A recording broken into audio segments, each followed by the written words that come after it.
The evening shift in the emergency department moved with the controlled urgency of a place that never truly rested. Monitors chimed in uneven rhythm. Stretchers rolled across polished floors. The air smelled faintly of antiseptic and metal. Near the trauma bays, a rookie nurse adjusted an IV line with careful precision, her badge still new enough to reflect the fluorescent lights. Her name tag looked unfamiliar among the older staff, and that alone made her easy to overlook. She did not speak unless necessary. She did not rush. She observed. A senior nurse passed behind her and corrected her positioning of a supply cart without looking directly at her, as if habit alone required it. She simply nodded and repositioned it again, slightly differently, placing it where it allowed a clearer line of sight toward the ambulance entrance. No one noticed. At triage, a man with a shallow laceration insisted he had fallen down concrete steps, yet his shoes were clean. His pulse was elevated beyond what the injury justified. She paused for half a second while logging his vitals.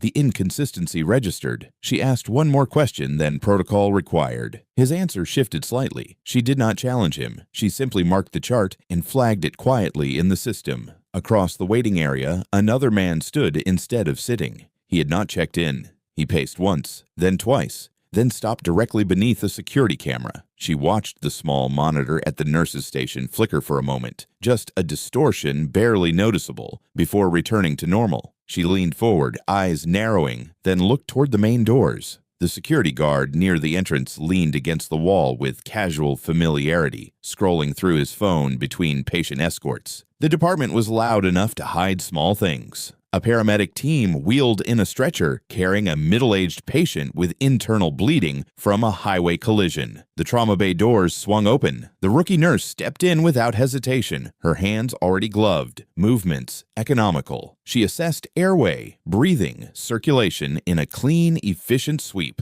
When the attending physician barked instructions, she had anticipated half of them. Gauze was already placed. Suction was ready. Blood pressure trending downward. She adjusted the fluid rate without needing to be told. The attending gave her a brief look. Mild surprise quickly concealed, then continued. In the reflection of the stainless steel cabinet, she caught sight of the pacing man again through the open corridor. He had stopped moving. Now he was watching the ambulance entrance instead of the waiting room. Her gaze shifted to the trauma patient's chart. Limited identification. Transferred from a smaller facility. Federal insurance coding rarely seen in ordinary cases. The file required dual authorization to access certain fields. She did not try to open them. She simply noted the seal.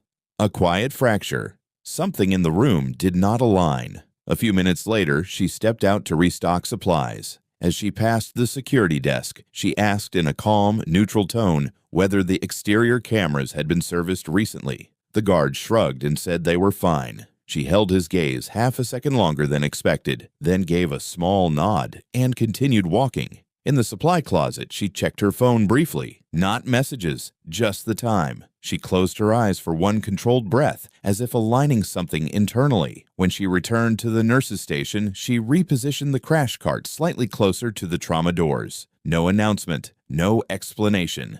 A senior nurse frowned and asked why she kept moving equipment. She answered simply that it was more efficient that way. The response sounded harmless, but her eyes drifted again toward the entrance. Outside, the pacing man stepped out of view. The waiting room television continued broadcasting muted news footage. A child cried somewhere near radiology. Another ambulance siren wailed faintly in the distance. The rookie nurse stood very still for a moment, listening not to the noise, but to what was missing. Then she returned to the trauma bay, hands steady, posture relaxed, as if nothing at all had changed. But something had, and she was already preparing for it. The sound came first, a violent metallic crack that did not belong in a hospital. The automatic glass doors at the entrance shuddered outward, then inward, as if struck by a vehicle. Conversations in the waiting room stopped mid-sentence. A second impact followed, heavier. The frame buckled. The security guard straightened too late. The doors exploded inward under a forceful shoulder charge, sending shards skidding across tile. The man who entered did not hesitate. He moved with forward momentum, eyes locked ahead, not wild, but focused. His jacket was dark, his posture aggressive, his hands empty, yet ready. The security guard stepped forward, reaching for his radio. The intruder closed distance in 3 steps and drove him backward into the wall with controlled violence, not rage. The guard crumpled, stunned. Panic rippled outward. Patients ducked behind chairs. A mother shielded her child. A wheelchair tipped sideways. The intruder scanned once, quick, searching, and then headed directly toward the trauma corridor. He knew where he was going. In the trauma bay, the rookie nurse looked up at the vibration in the ceiling panels before anyone else processed the sound. The attending physician frowned, distracted. Another nurse muttered something about the doors. Then screaming filtered down the hallway. A stretcher in the corridor overturned as staff fled. The rookie nurse stepped out into the hallway. Just as the intruder cleared the corner, he moved fast. His trajectory was straight toward the sealed trauma room housing the highway collision patient. There was no hesitation in his stride. No confusion. He had chosen his target before he entered the building. "Lock it!" someone shouted behind her, but the trauma room door was still open. The patient inside lay intubated, vulnerable, lines exposed. The intruder's eyes flicked briefly to the rookie nurse, registering her as an obstacle, not a threat. He accelerated. In that narrow stretch of corridor, time compressed. The rookie nurse did not retreat. She stepped forward into his path at an angle that reduced his leverage. Her tray dropped from her hands, not in panic, but deliberately, forcing him to adjust his footing to avoid slipping on scattered instruments. That half-second shift in his balance was enough. She pivoted on her left foot, closed distance before he could extend his arms, and drove the edge of her forearm precisely into the side of his neck at the carotid sinus. Not a wild strike, a targeted disruption. His body reacted instantly. Neurological shock, momentary loss of equilibrium. As his knees buckled, she caught his wrist, rotated it inward, and used his forward momentum to guide him face down onto the tile with controlled force. Her knee settled into the center of his back, compressing his diaphragm just enough to steal breath without breaking bone. He struggled once. Reflex, not strategy. She adjusted pressure minutely, cutting off movement without escalating. It lasted less than 3 seconds. The hallway fell silent except for the hum of fluorescent lights and the intruder's strained breathing. Security personnel rushed forward, finally finding their footing. One stared at her as if trying to understand what he had just witnessed. She did not look up. "Dad, cuff him," she said evenly, already shifting her weight to allow access while maintaining control. The guard fumbled with restraints. Police sirens began to wail outside. The attending physician stepped into the corridor, pale. "Are you hurt?" he asked her. She shook her head once. A faint red line marked her wrist where the intruder had tried to grab her, but she ignored it. Instead, her eyes lifted toward the trauma room. The patient inside had begun to stir, heart rate spiking on the monitor. She released pressure only when the intruder's hands were secured behind his back. Even then, she remained crouched a second longer than necessary, studying his breathing pattern, his muscle tension, the way his gaze tracked down the corridor toward the trauma bay. Not random, intentional. When officers entered and took custody, one asked who had subdued him. Several staff members turned toward her. She was already standing, adjusting her badge, her expression composed. "He slipped," she said quietly, stepping past them back into the trauma room. The explanation hung in the air, insufficient and unchallenged. Inside, the patient's blood pressure was dropping. She resumed her position at the bedside, as if the hallway incident had been a minor interruption. Her movements were steady, efficient. She recalibrated the IV flow, checked the airway seal, and repositioned the ventilator tubing. Outside, officers questioned witnesses. Through the partially open door, she heard one of them say the intruder had driven straight from out of state. Another mentioned prior surveillance footage near the smaller facility that transferred the patient. Coordinated, not spontaneous. The rookie nurse's hands did not pause, but something in her posture shifted, subtle, internal. The immediate threat had been contained, but the fracture she sensed earlier had widened. She glanced once toward the corridor where broken glass still glittered under fluorescent lights. Then she leaned closer to the patient and lowered her voice just enough that only he could hear, though he remained unconscious. "You were followed," she said calmly. It was not an accusation, it was confirmation. Footsteps approached again, more officers this time, heavier boots, sharper tone. The hospital administrator's voice trembled in the background, trying to regain authority. The rookie nurse continued working, as if the chaos outside were irrelevant. But her eyes remained alert, calculating distances, exits, response times. The intruder had not come blind, and men who move like that rarely move alone. The police presence thickened within minutes, uniforms filling the corridor where broken glass still crunched under boots. The intruder sat restrained against the wall, breathing steadier now, eyes no longer frantic but calculating. Two detectives questioned him in low, controlled voices. He did not answer. He kept looking past them, toward the trauma bay. Inside that room, the rookie nurse adjusted the monitor leads and listened to the rhythm of the patient's heart, as if it were the only sound that mattered. The attending physician whispered that law enforcement wanted to speak with her. She nodded once, but did not leave the bedside. "Stabilize first," she replied evenly. It was not defiance. It was prioritization. Outside, one of the officers mentioned that the vehicle used in the forced entry had been abandoned 2 blocks away. Engine still warm. That detail carried weight. The rookie nurse heard it through the partially open door. Her gaze shifted briefly to the ambulance entrance corridor behind her. Warm engine meant recent arrival. Recent arrival meant timing. The intruder had not waited long before acting. She stepped out into the hallway when the patient's vitals plateaued and approached the detective who appeared to be leading the questioning. "He was not trying to flee," she said quietly. The detective looked at her, puzzled. "He bypassed unsecured exits and came straight here. He knew which room." The detective frowned. How would he know that? She held his gaze calmly. Because someone confirmed the transfer. It was not an accusation. It was a deduction. The detective's posture shifted slightly, defensive at first, then thoughtful. "We haven't released the patient's name." "Names are not always required," she replied. Her tone remained neutral. One of the patrol officers stepped forward and asked how she had managed to take the intruder down so quickly. She did not answer the question directly. "He committed his weight forward," she said instead. "Momentum can be redirected." The explanation sounded clinical, almost academic. The officer blinked, uncertain whether to press further. A radio crackled near the entrance. Another unit reported suspicious movement near the ambulance bay. 2 individuals circling, but not entering. The detective's jaw tightened. He began issuing instructions to reposition officers. The rookie nurse's eyes sharpened. "They will not use the front again," she said quietly. "They will test the secondary entry. Ambulance bay has less structural reinforcement." The detective turned fully toward her now.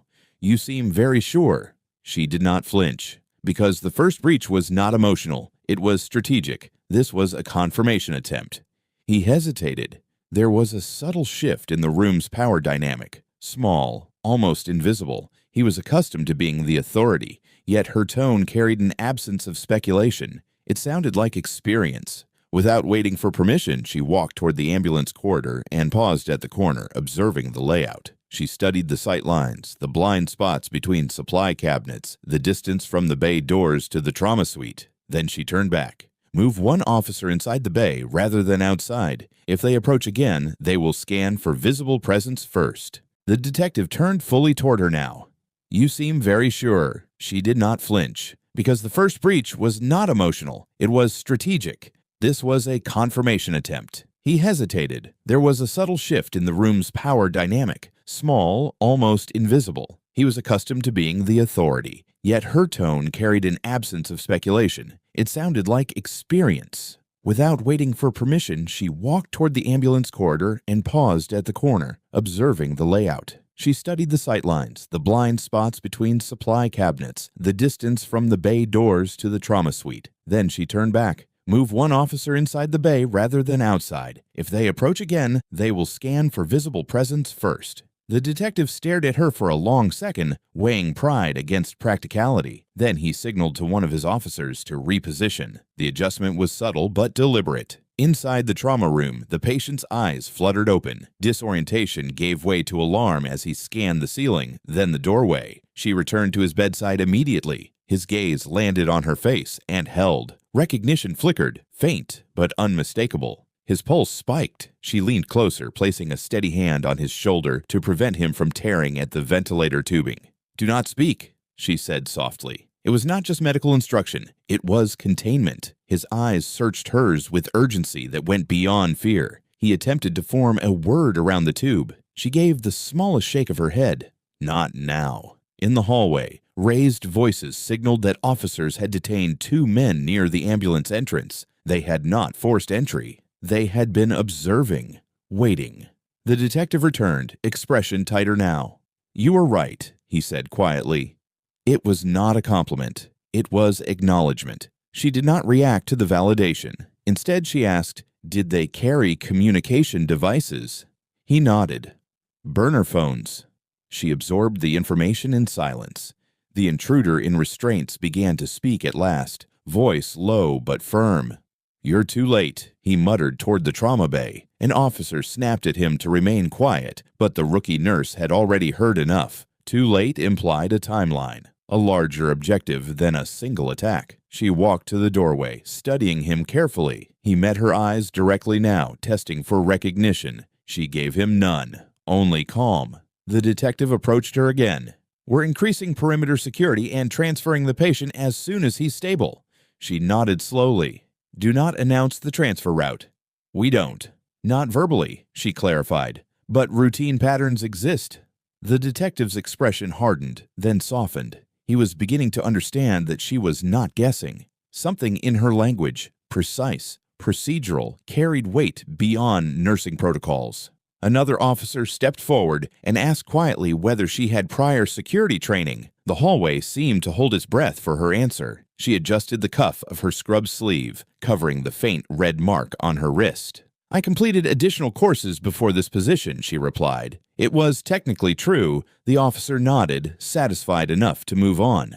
Inside the trauma bay, the patient's breathing steadied under sedation. She checked the IV ports once more, then repositioned the crash cart again, this time aligning it with the door in a way that allowed unobstructed defensive movement if needed. No one commented on it now. Outside, the detained men were escorted into separate vehicles. The immediate perimeter threat diminished, but tension remained thick. The detective paused beside her one last time. "If there's something we should know, now would be the time." His voice was firm but not accusatory. She met his gaze evenly. "You know what you need to know," she said. "Protect the patient. Avoid predictability. Do not escalate unnecessarily." Her restraint was deliberate. She was offering guidance without claiming command. The detective studied her for a long second, then gave a small nod. In the corridor, officers settled into new positions, quieter now, more alert. The rookie nurse returned to her patient and dimmed the overhead light slightly, reducing external visibility through the glass panel. Her movements remained methodical, unhurried, but beneath the calm surface, her mind mapped variables, response times, structural weaknesses, behavioral patterns. The first assault had been neutralized. The second had been anticipated. The situation had shifted from chaos to strategy, and without anyone formally acknowledging it, the axis of authority in that emergency room had begun to tilt. The patient's sedation lightened just enough for awareness to break through. His eyes opened fully this time, sharper, more focused despite the ventilator tube. When they found her face again, recognition settled in with unmistakable clarity. Not confusion, not relief. Recognition. His hand twitched against the restraints meant to protect his IV lines. She stepped closer and placed her palm firmly over his wrist, steady pressure, grounding him. "Stay with the rhythm," she said quietly, glancing at the cardiac monitor as if that were the only concern. His gaze did not leave hers. He was trying to communicate something beyond medical distress. Outside the room, the detective was coordinating with federal contacts now, his tone more formal, clipped. Jurisdiction questions surfaced in fragments. Transfer authority, protective status, clearance verification. The name of a federal unit was mentioned under lowered voices. The air shifted again. The rookie nurse adjusted the ventilator settings with practiced precision, then leaned close enough that only the patient could hear her over the mechanical hiss of oxygen. "You were not followed by accident," she said softly. His eyelids flickered once in confirmation. A single tear formed at the corner of his eye. Not weakness, but frustration. She understood the expression.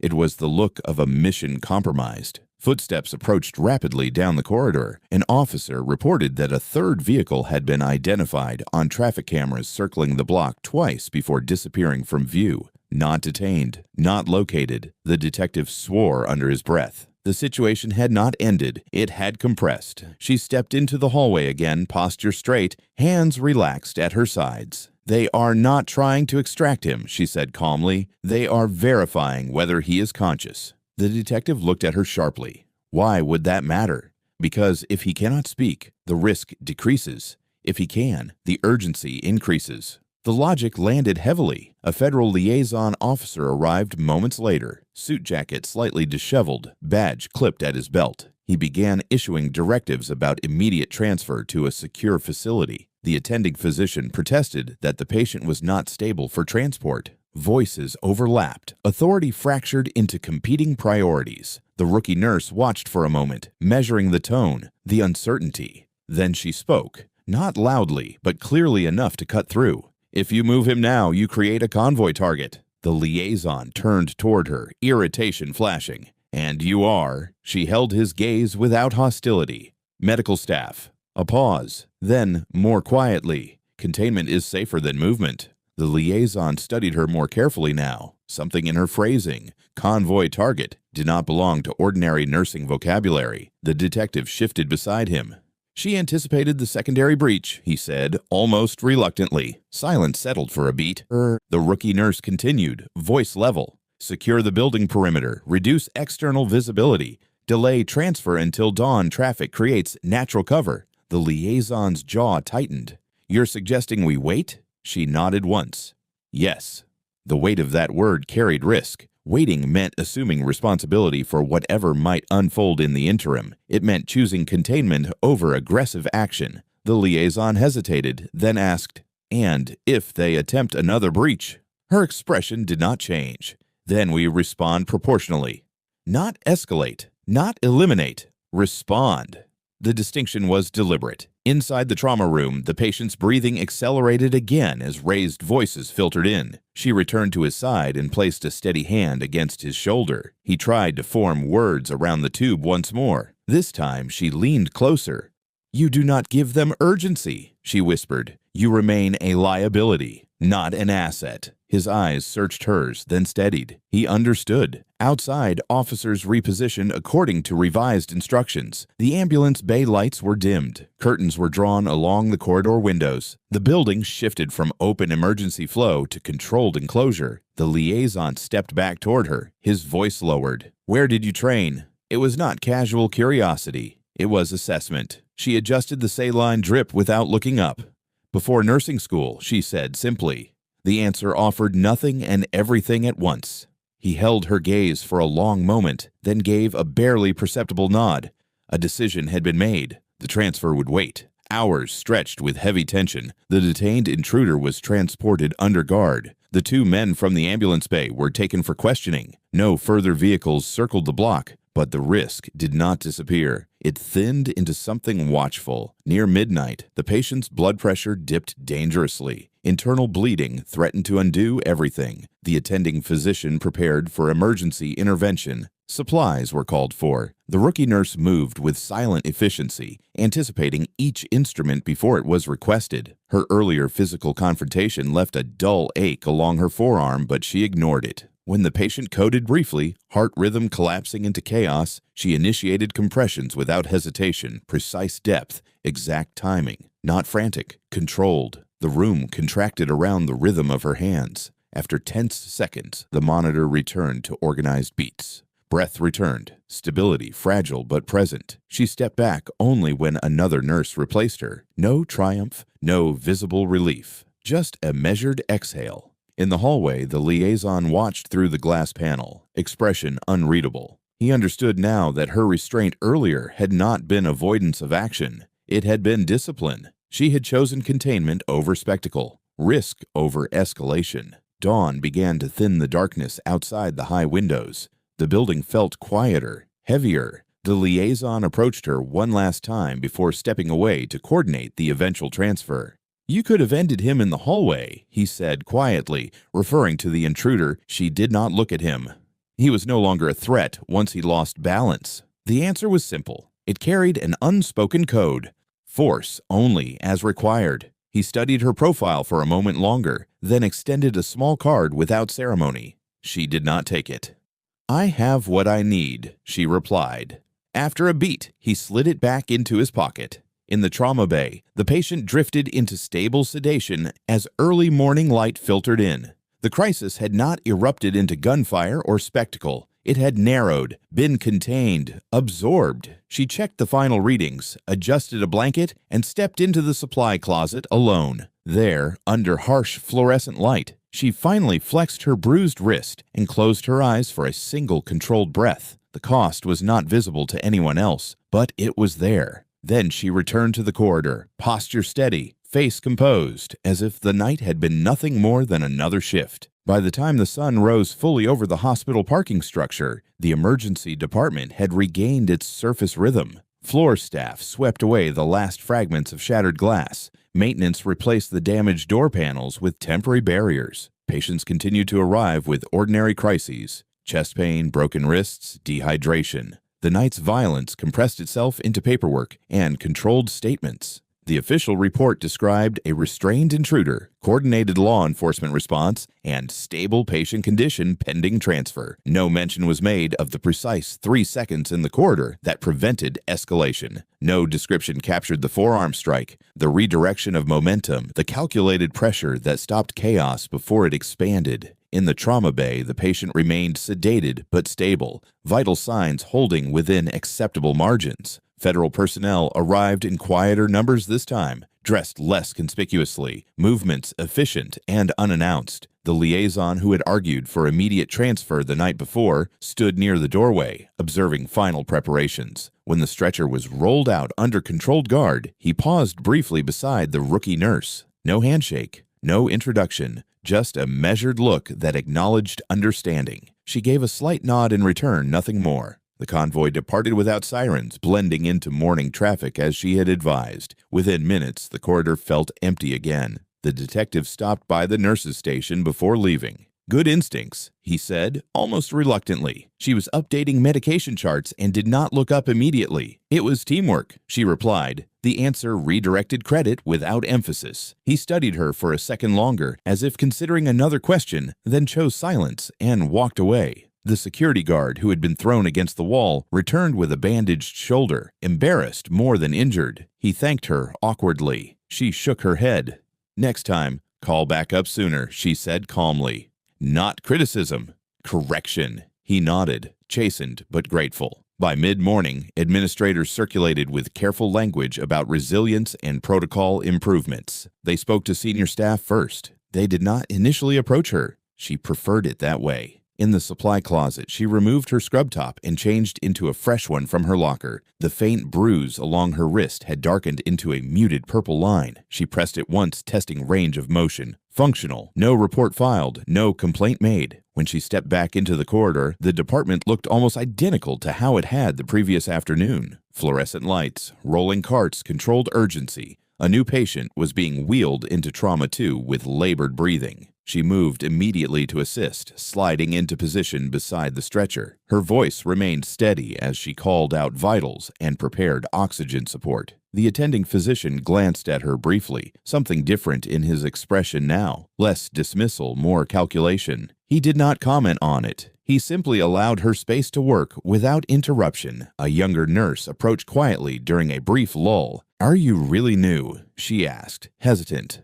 The rookie nurse paused for half a second, then offered the smallest, neutral smile. "Yes," she said. The answer was technically accurate. The younger nurse seemed unconvinced, but did not press further. Across the room, a television replayed muted footage of traffic congestion from the early morning commute. Nothing about the night's events had reached public broadcast. There would be no headlines, no interviews. The incident would settle into classified reports and internal memos. She preferred that outcome. Near the end of her shift, as she disposed of used gauze and sealed biohazard bags, she felt a brief vibration in the pocket of her locker, a message notification. She did not check it immediately. When she finally did, it contained only a single line from an unlisted number.